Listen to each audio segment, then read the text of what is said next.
1400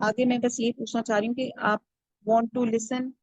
غزوہ خیبر کی ڈیٹیل، کیونکہ میں نے کل کہا تھا کہ ہم تھوڑا سا غزوہ خیبر کے بارے میں بات کریں گے، کیونکہ صلح حدیبیہ کے بعد یہ جو بڑی مسلمانوں کو فتح نصیب ہوئی تھی غزوہ خیبر، جی آپ تھوڑی سی ڈیٹیل اور سننا چاہیں گے؟ ہاں جی بتا دیں آپ. اچھا، جب مسلمانوں کا لشکر خیبر پہنچا تو یہودی اپنے کھیتوں میں ایز یوزل کام کر رہے تھے. انہوں نے جب مسلمانوں کا لشکر دیکھا تو بدحواس ہو کے بھاگے اور قلعہ بند ہو گئے. حملہ شروع کرنے سے پہلے حضور صلی اللہ علیہ وسلم نے مسلمانوں سے فرمایا اللہ تعالیٰ کا نام لے کر آگے بڑھو. مسلمان شہادت کی تمنا لیے تیزی سے آگے بڑھے اور یہودیوں پہ حملہ آور ہوئے. سب سے پہلے بنی قما کے قلعے پہ بند بستی اور قلعہ نائم فتح ہوئے، جہاں سامان رس، ہتھیار اور کہتے ہیں کہ منجنیکوں کا بہت بڑا ذخیرہ تھا. باقی قلعے بھی آسانی سے فتح ہو گئے، مگر نائم نامی قلعہ فتح کرنے میں مسلمانوں کو بہت دشواری ہوئی، اور یہ قلعہ بہت مضبوط اور محفوظ تھا، اور یہاں یہودیوں کی فوج بھی بہت زیادہ تھی. جب کئی دن گزرنے کے بعد بھی قلعہ نائم فتح نہ ہو سکا اور زبردست حملوں کے باوجود مسلمان یہ مہم سر کرنے میں ناکام رہے، تو ایک شام حضور صلی اللہ علیہ وسلم نے فرمایا کہ کل میں علم یعنی کہ جھنڈا ایسے شخص کو دوں گا جس کے ہاتھ میں اللہ تعالیٰ فتح دے گا، اور جو اللہ تعالیٰ اور اس کے رسول کو چاہتا ہے اور اللہ اور اس کے رسول بھی اسے چاہتے ہیں. مسلمانوں نے یہ رات انتہائی بے چینی سے گزاری کہ دیکھتے ہیں کہ صبح جھنڈا کس ملنے کی سعادت کس کو ملتی ہے. اگلے دن حضور صلی اللہ علیہ وسلم نے فرمایا کہ علی کہاں ہے؟ حضرت علی رضی اللہ تعالیٰ عنہ حضور صلی اللہ علیہ وسلم کی خدمت میں حاضر ہوئے. ان کی آنکھیں دکھ رہی تھیں. حضور صلی اللہ علیہ وسلم نے اپنے لعاب دہن سے ان کی آنکھوں میں لگایا، جس سے ان کی آنکھوں کی تکلیف جاتی رہی، اور آپ نے حضرت علی کو جھنڈا تھماتے ہوئے فرمایا کہ سکون سے جاؤ، پہلے انہیں دین اسلام کی طرف بلاؤ، پھر انہیں اللہ تعالیٰ کے حقوق سے آگاہ کرو. اللہ کی قسم اگر تمہارے ذریعے ایک شخص بھی راہ حق پہ آ گیا تو یہ سرخ اونٹوں کے ملنے سے بہتر ہے. آپ بلیو کریں کہ یہ حدیث کا جو مفہوم ہے ہر کلاس سے پہلے یہ میرے ذہن میں ہوتا ہے کہ ہم سب کے لیے بڑی امپورٹنٹ ہے یہ حدیث، کہ ہماری کسی ایک عمل کی وجہ سے کوئی ایک شخص بھی راہ حق پہ آ گیا تو یہ سرخ اونٹوں سے بہتر ہے. اور جب میں اسٹوڈنٹ تھی، شاید میں نے آپ کو بتایا بھی وہ، تو ہماری ٹیچر نے ہمیں ایکسپلین کیا تھا کہ اس وقت سب سے مہنگی چیز اور وے آف ٹرانسپورٹ جو ہوتا تھا وہ اونٹ ہوتے تھے، اور سرخ اونٹ سب سے ایکسپینسو ترین ہوتے تھے. جیسے آج کل کی لمبرگنی یا آپ کی کوئی بھی بڑی ہائی ٹیک گاڑی کو کہہ لیں. تو آپ دیکھیں کہ ایک شخص ہدایت پہ آ جائے تو وہ اللہ تعالیٰ نے کہا کہ یہ سرخ اونٹوں سے ملنے سے بہتر ہے. اللہ سے دعا مانگتے ہیں کہ اللہ تعالیٰ ہماری اس کلاس کو اللہ تعالیٰ صدقہ جاریہ بنائے، ہمیں توفیق دے کہ یہ جو علم ہم نے جو حاصل کیا ہے اس کو ہم آگے بھی جو ہے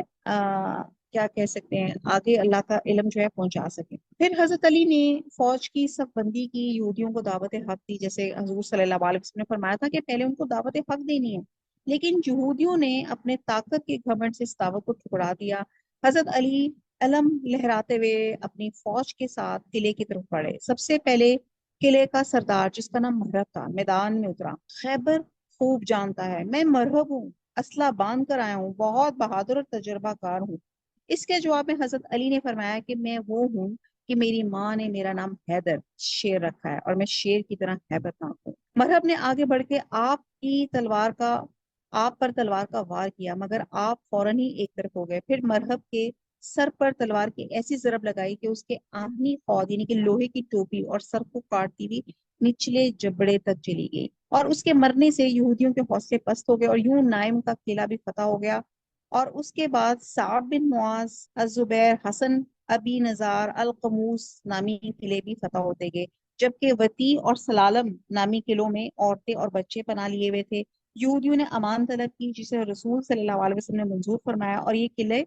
بغیر جنگ کے فتح ہو گئے. اور فتح خیبر کے بعد یہودیوں کا زور ٹوٹا. اب یہ جو میں نے آپ کو سورہ فتح کے ساتھ غزوہ خیبر کی فتح سنائی ہے، جس سے آپ کو اندازہ ہوگا کہ جو اللہ تعالیٰ نے خوشخبری دی تھی کہ وہ یہ تھی کہ فتح خیبر کے بعد یہودیوں کا زور ٹوٹ گیا، انہیں اپنی شکست اور موت کا یقین ہو گیا. چنانچہ انہوں نے نبی صلی اللہ علیہ وسلم سے درخواست کی کہ انہیں قتل ہونے سے بچایا جائے، اور نبی صلی اللہ علیہ وسلم نے ان کی درخواست کو قبول فرمایا. اور یہودیوں نے کہا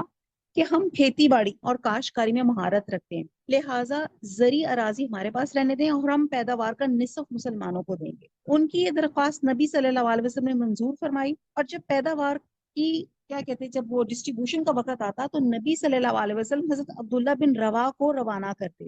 وہ غلے کو 2 برابر حصوں میں تقسیم کرتے اور یہودیوں سے کہتے کہ وہ جو حصہ چاہیں لے لیں۔ اس انصاف کا یہودیوں پہ بہت اثر ہوا اور انہوں نے اعتراف کرتے ہوئے کہا کہ زمین اور آسمان ایسی ہی عدل پر قائم ہے۔ اس غزوے کی بدولت کثیر مال غنیمت مسلمانوں کے ہاتھ آیا، وہ خوشحال ہو گئے، اسلامی لشکر کامیابی سے ہمکنار ہو کے مدینے کی طرف لوٹا، اور اس مارکے میں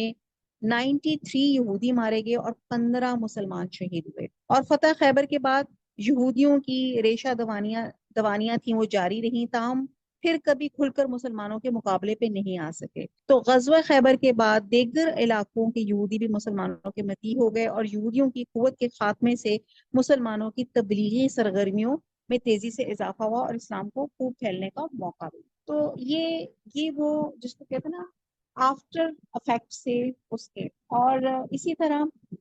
فالوڈ بائی غزوہ خیبر، پھر اللہ سبحانہ تعالیٰ نے فتح مکہ جو تھی، اللہ تعالیٰ نے اس سے بھی مسلمانوں کو نوازا، اور کہتے ہیں کہ فتح خیبر کے بعد بھی رسول صلی اللہ علیہ وسلم نے مدینہ کے گرد و نواح میں لوٹ مار کرنے والے سرکش بدو قبائل کی سرکوبی کے لیے لشکر روانہ کی اور نہایت کامیاب رہے، جبکہ غزوہ وادی قرا اور غزوہ ذات الرقا میں بھی کامیابی حاصل ہوئی، اور ان دونوں غزوات میں جنگ کی نوبت آنے سے پہلے ہی یہودیوں اور دشمن قبیلوں نے قبول کر لی۔ اور صلح حدیبیہ کے تحت مسلمانوں اور قریش مکہ کے درمیان میں 10 سال کے لیے جنگ بندی کا معاہدہ ہوا تھا۔ اب یہ میں ان چیزوں کو وائنڈ اپ کر رہی ہوں کہ اللہ تعالیٰ نے یہاں پہ جو اللہ تعالیٰ نے بتایا تھا کہ یہ فتح جو ہے کس طرح فتح مکہ میں جو تھی کنورٹ ہوئی، جس میں مسلمان جو لوگ تھے ان کے دل بڑے رنجیدہ تھے کہ ہم عمرے کے لیے نکلے ہیں اور ہم عمرہ نہیں کر سکے، تو اللہ سبحانہ تعالیٰ نے ان کی صبر کا، ان کے